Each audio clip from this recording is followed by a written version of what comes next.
told me, he said she's gonna leave the door unlocked.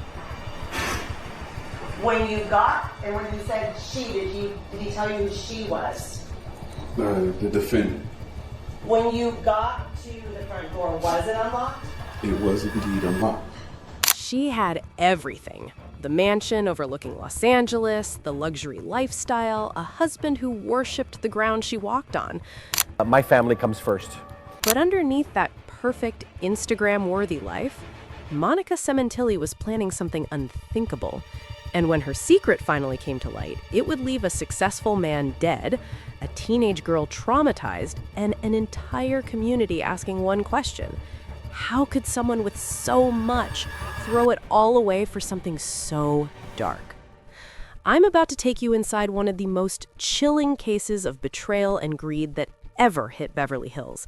And trust me, by the end of this, you'll understand why this case still haunts everyone who followed it. Let me paint you a picture of what life looked like before everything fell apart. Monica wasn't just living comfortably, she was living extraordinarily. Her husband, Fabio Sementilli, was a top executive at Wella, one of the biggest names in the global beauty industry. We're talking international business trips, exclusive industry events, connections with celebrities and influencers. Fabio was the kind of man who turned heads when he walked into a room. Charismatic, ambitious, genuinely respected by everyone who knew him. And according to everyone close to them, he absolutely adored Monica. He showered her with gifts, surprised her with romantic getaways, built an empire specifically so his family would never want for anything. Friends would later say that Fabio's entire world revolved around two things: his career and his family, especially Monica. He trusted her completely. He believed in their future together. He had no idea what was happening behind his back.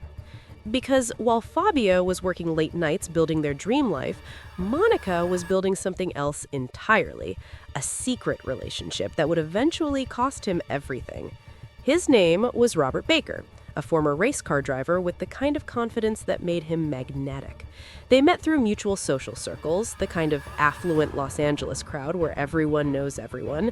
At first, it might have been harmless flirtations, stolen glances at parties, a few too many texts, but it didn't stay innocent for long. Before anyone realized what was happening, Monica and Robert were deep into a full-blown affair, and this wasn't just about physical attraction. This was emotional, intense, addictive. They were meeting in hotels, coordinating their schedules to avoid detection, exchanging messages that went far beyond casual conversation.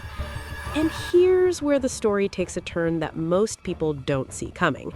Because Monica didn't just want the thrill of sneaking around. She didn't just want the excitement of having both lives. She wanted something bigger, something permanent. She wanted a completely new life, and for that to happen, Fabio had to disappear. Now, imagine being so consumed by desire and greed that you start planning the death of someone who's given you everything. That's exactly what happened next. Monica and Robert began crafting what they believed was the perfect plan. They studied Fabio's routine obsessively, when he worked from home, when he relaxed by the pool, when the security systems were less monitored. They wanted it to look like a random robbery gone wrong, something that would never point back to them. And if cases like this fascinate you, subscribe now to Women of Malice, because I publish new cases every week. January 2017. That's when everything came crashing down. Fabio decided to take a day off and spend it at home, relaxing by the pool at their upscale Woodland Hills mansion. It was supposed to be a peaceful afternoon.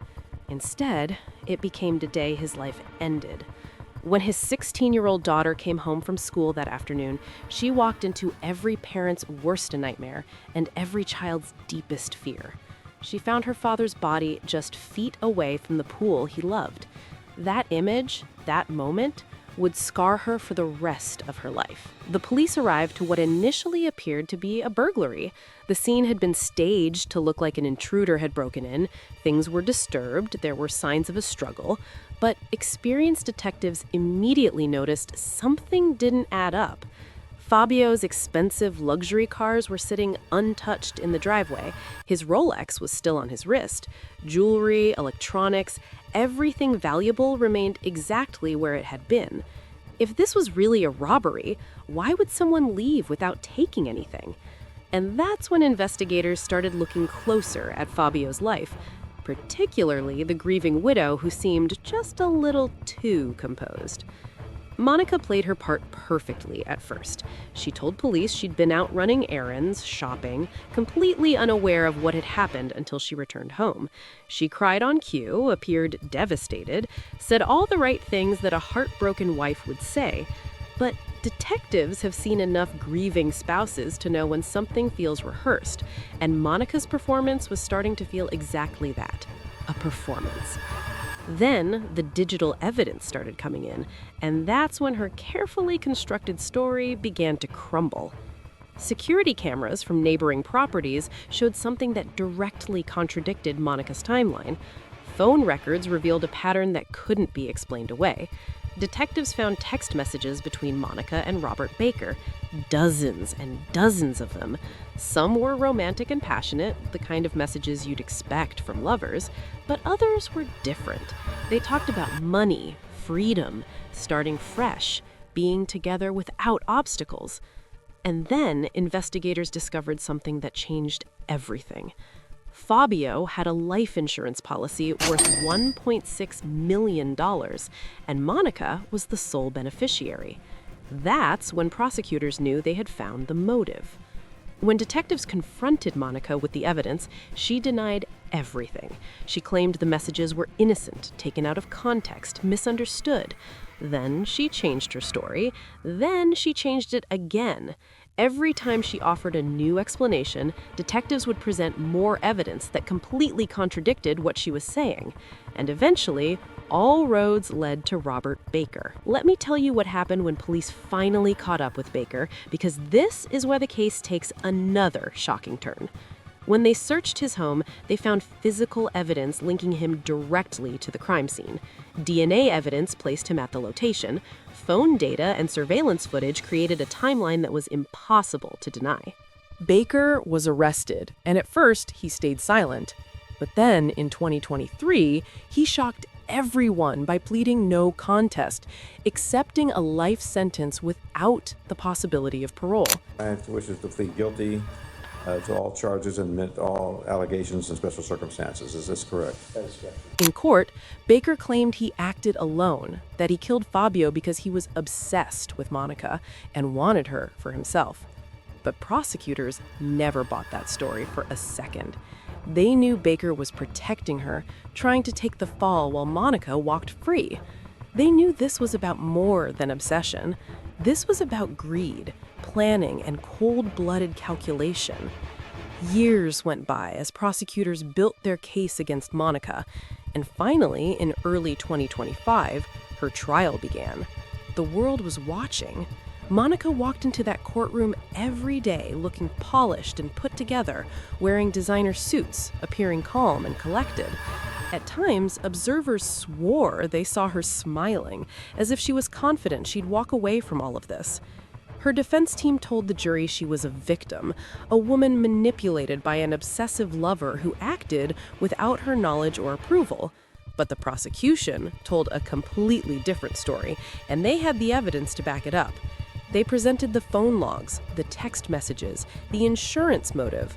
But the real bombshell came when they called Christopher Austin to the stand. Austin was someone who had been on the inside, someone who knew every detail of the plan, every secret conversation, every step of what happened that day. And he had made a deal with prosecutors. In exchange for his testimony, he pleaded no contest to second-degree involvement. When Austin took the stand at the 9-minute mark of testimony, the atmosphere in that courtroom completely shifted. He described how Monica had orchestrated everything from the beginning. Where he said, she's gonna go to the store and he's gonna be home alone. That's what he told you? That's what he told me. How she would leave the front door open on the day of the attack so they could enter quietly. He told me, he said, she's gonna leave the door unlocked. When you got, and when you said she, did he tell you who she was? The defendant. When you got to the front door, was it unlocked? It was indeed unlocked. How she sent a text message signaling it was time to move. Austin testified that he and Baker drove to the Sementilli home, entered through that unlocked door, and found Fabio sitting peacefully by the pool, completely unaware that his life was about to end. Austin admitted his role in the violent struggle, described how Baker covered Fabio's mouth while Austin held him from behind, how Baker said Monica wanted Fabio gone so she could collect the insurance money and start fresh. Baker had covered his mouth.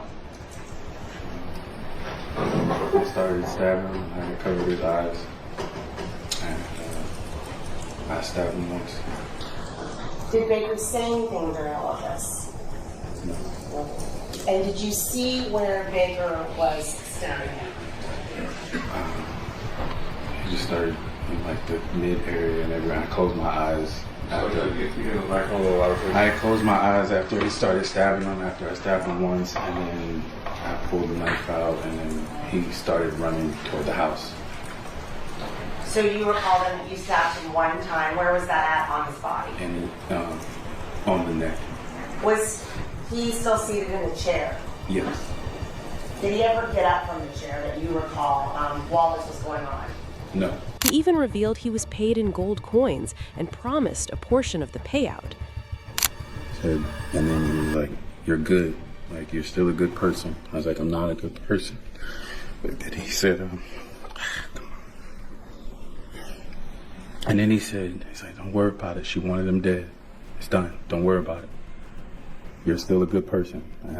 He couldn't convince me that I was. Did he give you anything at this time? Yeah, he stuffed a roll of coins in my pocket. He said, "Take this." He said, "This should be worth about $10,000. When you say coins, what kind of coins? They were gold coins. As Austin spoke, cameras captured Monica's reaction. For the first time in the entire trial, she broke. Tears streamed down her face, her confident composure shattered, her shoulders dropped, and she stared ahead, realizing the truth had finally caught her. After weeks of testimony, the jury returned with their verdict: guilty. In case number BA 452-97502. We, the jury, in the above entitled action, find the defendant, Monica Sementilli, guilty of the crime of murder in violation of Penal Code Section 187A, a felony as charged in count 1 of the indictment. We further find the murder to be of the first degree. We further find the allegation that the murder of Fabio Sementilli was intentional and carried out by the defendant, Monica Sementilli, for financial gain within the meaning of Penal Code Section 190.2A1 to be true. We further find the allegation that the defendant, Monica Sementilli, intentionally killed the victim by means of lying in wait within the meaning of Penal Code Section 190.2A15. In the same case, title, and cause, we, the jury, in the above entitled action, find the defendant, Monica Sementilli, guilty of the crime of conspiracy to commit murder. Dated April 11th, 2025. Juror number 10, foreperson. Monica was convicted of orchestrating her husband's murder. On June 23, 2025, she was sentenced to life in prison without the possibility of parole. 2, subsection A, subsection 1, 190.2, subsection A, subsection 15. We sentence the court as follows. Probation is denied for the reasons I have stated. Defendant is sentenced to state prison for the term prescribed by law, which is life in prison without the possibility of parole. As to count 2, violation of section 182, subsection A, subsection 1, conspiracy to commit murder. Defendant is sentenced to state prison for the term prescribed by law, which in that case is 25 years to life. When the sentence was read, Monica showed almost no emotion, just a blank stare into nothing. Meanwhile, Fabio's friends and family wept, speaking about the unbearable pain of betrayal, losing someone they loved, and discovering the person responsible was the one he trusted most. Fabio's legacy lives on through the beauty industry he helped shape and the people whose lives he touched. As for Monica, her name will forever be attached to one thing: the perfect life she destroyed with her own lies. Because in the end, no matter how well you plan, no matter how carefully you cover your tracks, the truth always finds its way into the light. Subscribe now to Women of Malice and let me know what aspect of this case disturbed you most in the comments section. Thank you for watching, and I'll see you in the next case.